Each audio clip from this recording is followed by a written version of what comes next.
Welcome to Start to Finish Motherhood, a podcast for those thinking or already single mothers by choice, just looking for practical advice for navigating life's relationships. When you decide to have children on your own, it doesn't mean that you're completely alone. I'm Aisha Jenkins, and I'm partnering with you every step of your journey. Hey, before we dive in, if this show has added value to your life or provided insight to your parenting journey, you can support it by buying me a coffee. Visit starttofinishmotherhood.com/coffee. Now let's get into this episode. Ooh, y'all, the world is a lot. Oh, well, given that, we showed up because that's what we do. And as single mothers by choice, we don't always have an option to opt out. And so here we are. Okay, so this is the season finale of season 5. And I thank you so much for staying with me. Even in the midst of everything that's going on in the world, you showed up and you showed up in numbers. And I want to thank you for that. I tried something different with season 5, and this being the first of 4 seasons of mashup episodes where I take a look back at my earlier days of parenting 2 children as a single mother by choice. And it goes back to my previous podcast series, Black Single Mothers by Choice. And in this period of life that I'm in, I just turned 50. Yay, happy birthday. I am in a legacy building stage where I'm looking back and I'm correcting things that need to be corrected. And I am just marching forward. And so we'll get into that a little bit more. But season 5 was to kick off the mashup episodes because I wanted to take a look back at my early parenting journey with the fresh eyes of a 50-year-old. When I started my single mother by choice journey, I was a very young 36, 37-year-old, bright eyed. And so I wanted to see how the fertility industry has changed, how I have changed, how my children have changed, how life has changed in that time. Yeah. We went back so that we can go forward and make those leaps for what we want our lives to be if it's not where you want it to be right now. And so let's jump into all that we covered in season 5. So we took a look at the fertility stats. We got updates on the sperm banking industry. We talked about IUI versus IVF, which when I started my journey, I did not know that IUI was a thing. And I was so surprisingly happy to find out that it was a thing because that is what led me to my first child. Then for my second, I did IVF. So we discussed the differences between the 2 options. We also went through what it's like to adopt as a Black single mother by choice. And then donor conception, we talked about known donors, traveling with young kids, finances, estate planning, dating as an SMC, which I am not trying to date right now in this season of my life or in this season of the world because it's a mess. And then expectations versus reality. Now, I can honestly say expectations versus reality for each stage of the SMC journey, from trying to conceive through the pregnancy, through labor and delivery, through parenting young children, through lifing. And so expectations versus reality of where I would be right now at 50. And so, yeah, we talked a lot. These were not just reruns of old episodes. These were old episodes with about 15 minutes of reflection added on from this 50-year-old vantage point. So yeah, we evolve, right? Our stories take shape, our stories morph into something else. And I wanted to honor that. And I really wanted to reflect because that's the stage that I'm in. So life just kept happening and I wanted to go back and update the record. So let's get into what we actually covered this season. So we discussed the fertility stats and costs. So in general, the numbers moved, but the costs moved more, right? So what were the costs? So the costs between buying sperm in 2012, 2013, it has doubled in 2026, right? And so when I think about the cost of sperm now and then, life was just cheaper, less expensive then, but still, this entire journey is very expensive. There has been an increase in the actual procedures themselves. Let's see, daycare, childcare increased exponentially after the pandemic, right? So we were dealing with less children in facilities, having to cover costs and mitigation strategies for staff. So that had an impact. Updates on the sperm bank. So back in 2013, if I just focus on the sperm bank that I used, there were 6 Black donors and only 2 were open ID. In 2025, there were 12 Black donors and all 12 were open ID. So, what this signals is a change in the industry. And I think the industry is going to continue to evolve. So, where it was not always the norm and you paid a premium to get an open ID sperm donor vial, now it is becoming more the norm. And so, what it signals is that the fertility industry has caught up with what psychologists say are the best strategies for raising healthy children, right? That they should know more about their medical history, and having the option to meet your donor at 18, I think, is a balancing act between the anonymity of the sperm donor and then what's in the best interest of the children. And so we'll start to see that, I believe, more and more as the industry evolves. Um, so the industry shifted. So that change is meaningful and impactful to us as SMCs.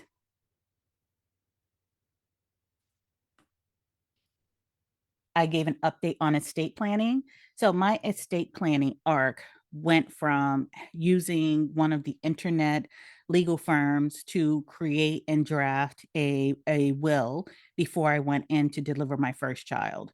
And I had chosen guardians at that time that were family members, a heteronormative married couple with children. And so I have evolved through meeting with 3 financial planners before landing on one that aligns really well with where I am at this stage of my life. And I will tell you, it's the best money that I've ever spent. He is in my corner and supporting my decision. So we have actual real conversations. I feel comfortable. He knows that I'm a single mother by choice. He knows what it is that I'm trying to do in terms of the financial moves. And then in this case, I really called on support when I needed it the most, right? Because we'll sit back and we'll be like, I want to see a financial planner, but I want to get my finances in order first, which is the reverse, right? You want to see a financial planner when you need help the most, because that's when you'll get the best bang for your buck. And that's what I ended up doing.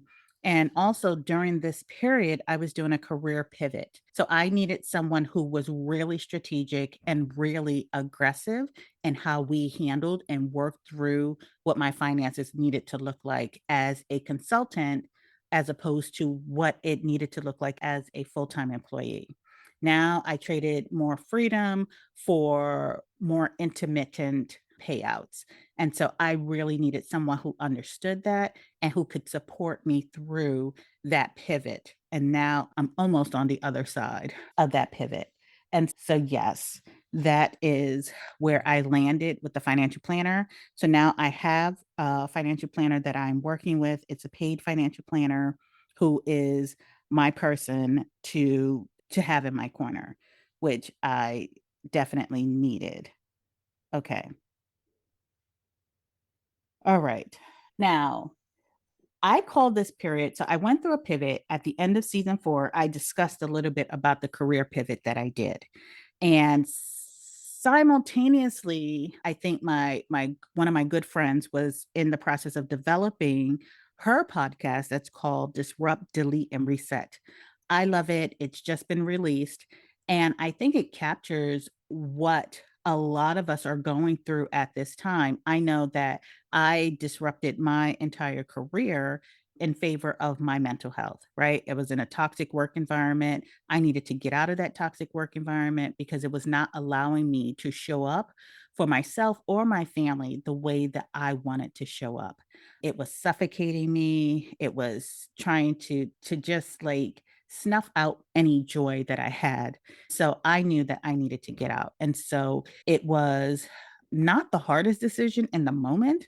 I knew that it was coming, but I didn't know which form it was going to take. But when it arrived, I was ready to just say, yeah, no. So, what I also did during that period was disrupt it. And then I got rid of things that did not work for me, whether it was people, whether it was business and professional contacts. I just deleted all of that. And then I did a hard reset. So, for me, in order for me to reset, I needed to go back to zero. And so I put myself in a space where I had to start from scratch and I had to recalibrate myself. And I took my kids with me. And so this is where we landed in Sri Lanka.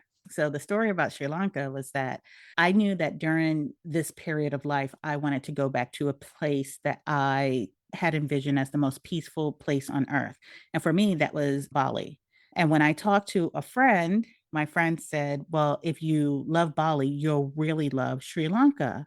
And so again, I did a pivot. We ended up not going to Bali, but we went to Sri Lanka for 24 days. And I got to reconnect with my kids with the least amount of distractions. I pulled us out of our element. I got to re engage with the earth, with myself, with my kids, and start to think about what life looks like on the other side. So I went through that whole process and I am at the tail end where the ship is being righted in the proper direction, right? I'm 50. So now I'm thinking legacy. So, yeah, so I learned that you have to really trust yourself as a single mother by choice. And if nobody else is going to give you feedback because nobody else has been there, you have to be able to trust yourself to make these life altering moves. And so I did that, but I also had support around me. Ultimately, I made the decision, but I worked with trusted people, whether it was people I paid or people that I really deeply trusted to help me through that phase. And I'm so grateful that I had a bench in that fashion. So trust yourself. Okay, we talked about Black babies, Black bodies, Black moms, right? So that was a medical advocacy episode. And I shared that I lost a dear friend of mine back in October, and she should still be with us, y'all. The extent to which the medical system broke down and failed her is ridiculous. And you look at this and it's just if one person cared enough to follow through, she would still be here, right? They didn't listen to her pain, they didn't listen to her, didn't listen to her parents, didn't even listen to the path, the medical path that they prescribed as the right path for her. Nobody, the baton was not handed, they dropped the ball and she should be here. This happens a lot in the Black community where nobody cares enough to follow through. And it doesn't matter if your doctor is Black, if your doctor is whatever color, because it's built into the institutions, it's built into the structures, it's built into the criteria that's used to help inform your medical decisions. And in this case, they didn't even listen to that. So it's so problematic and so extreme. What I say is that as a single mother by choice, you are the first line for your kid, whether it's for your health or for their health. You are that line. So advocate loudly. Be that loud, aggressive Black woman to get the care that you need. And you need to stop them. You need to disrupt their bias. And you need to ask them. So I said I have pain. and you told me to do XYZ. Are you sure? Can you document that? So when I said XYZ, you said this. I want to make sure that I'm hearing you correctly. And that stops them and it disrupts their bias. It makes them see you. And if you have to get aggressive, speak to the higher ups, do what you need to do, right? Ask questions, assess how your medical team responds. If they blow you off, that's an orange flag. If they try to like dissuade you from treatment that you think that you should have, that's a red flag, right? These together are flags that should prompt you to line up additional backup care, to get second opinions, do whatever you need so that you are assured that you're getting the best in medical treatment and that you're trusting your gut. Sometimes we get white coat syndrome. Don't, even for you or for your kid. And then once you decide that you've seen the red flags, move expeditiously to a new provider, someone who will listen to you, someone who will hear you. During my period of disruption, I talked about I had to change medical providers. They were harmful in their treatment of me. And that just caused a negative spiral in terms of the healthcare I experienced during that period of disruption. Really harmful. Okay. So this season, we also covered I'm 50. I am no longer trying to climb somebody else's ladder, jump through their hoops, right? I'm thinking of my own legacy. I'm thinking of the legacy that I'm leaving for my children. I'm thinking about who my children see me as in terms of a woman that they can emulate and model. And there's a lot of conversations. They're getting bigger, right? I started this whole podcasting experience with Black Single Mothers by Choice. And at the time, I had an 18-month-old, and then I had probably a 6-year-old in 2020. And so they have grown in leaps and bounds. So that means that the conversations have matured. They have opinions, they have wants, they have needs, they have personalities. And it rubs me some days, but I am so grateful to have children who are critical thinkers. And so it's amazing. This year, I will have a graduate. My oldest will be graduating. So we are currently in the lead up to that. When I think about my arc over the past 2, 3 years, I mean, I moved some earth. I moved heaven and earth to get to where I am happier. I am getting my health in order. And the girls are just, they are who they were meant to be. They are their own little individual selves. And with this joy, I take into summer where I will be spending half the summer resting and relaxing as I get us settled, and we'll do some traveling and just all the things because we deserve nice things. We deserve good things. And let's see. I have zero regrets. I've tried to live my life with as few regrets as possible. That doesn't mean I don't have any, but as few regrets as possible. Leaving a toxic workplace, not a regret. Leaving a toxic marriage, not a regret. Deciding to have children on my own, I'm so blessed to have had that decision. And I'm glad that I took this path and many more, right? Still making decisions as we go. Life keeps lifing and we keep evolving. And I'm here for it. So, I want to pass the mic over to you because none of this would be possible without you. My numbers in terms of the podcast statistics have tripled, and I have you to thank for that. I thank my old listeners. I thank my new listeners. I thank you for sharing the podcast out to family and friends. Without you, none of this would be possible. You have no idea what it is to go into a supportive community like Melanated Single Mothers by Choice.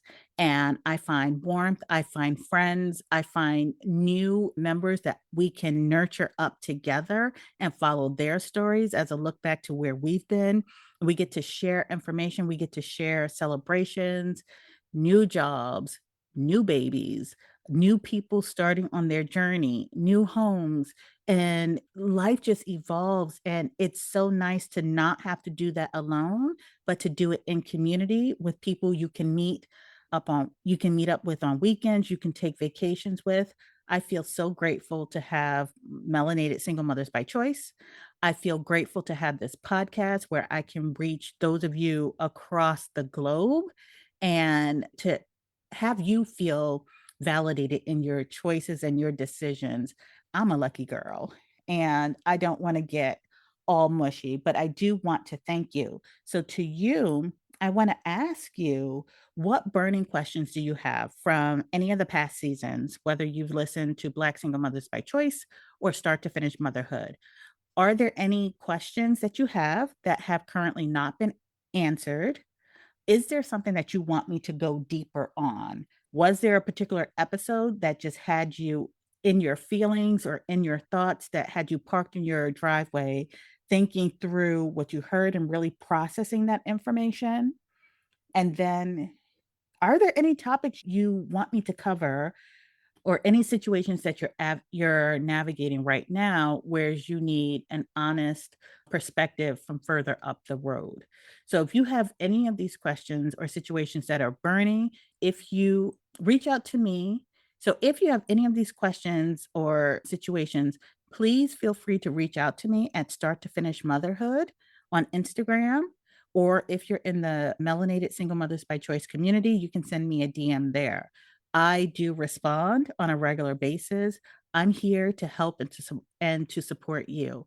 And I wish to be the support that I had when I was getting started on my journey. I know that the world has changed now that we have Facebook and social media, but yes, please do reach out to me. I read your emails. And I guess on that note, I've always wanted to be honest and transparent in both of my podcast series. I wanted to bring on my friends. I wanted to bring on people who have nurtured me and to share our stories and our journeys together. And I hope that you've gotten that feeling throughout the 5 seasons of Start to Finish Motherhood. Like I said, this mashup season was the first of 4 mashup seasons. And so the next season should be released around winter in 2026. So stay tuned for that. I think that might be it. Wow. Oh, the world is so different, but I'm still the same, transparent, open, and honest. And on that note, as we sign off for the season, I wish you a warm, happy, and relaxing summer. And I'll see you in the winter time. I hope you have a warm and joyful, relaxing summer. And I will see you again in the fall time frame. And so until next time, bye now.